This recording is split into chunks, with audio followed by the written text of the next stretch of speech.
Cheers. Cheers. And welcome to Wine Wednesday. This week we're going to talk about some of the things that you may experience after a rotator cuff repair.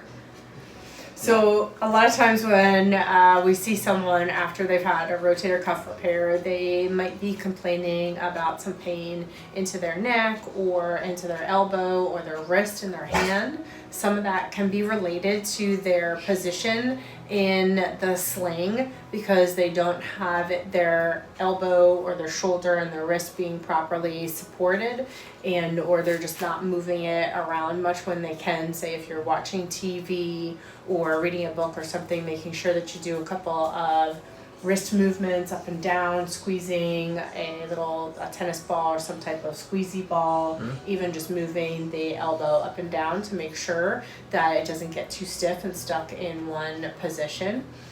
Mike's going to talk a little bit about how we address your posture and how your neck comes into play with that.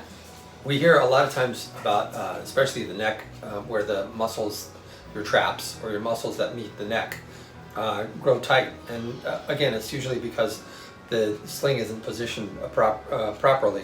So what we also find is that because the sling has your arm in front of your body, that the shoulder girdle tends to roll forward and up, and that kind of causes all of that to shorten and tighten. So one of the cues that we give people often is just to make sure that your shoulder blades are slightly back and relax down.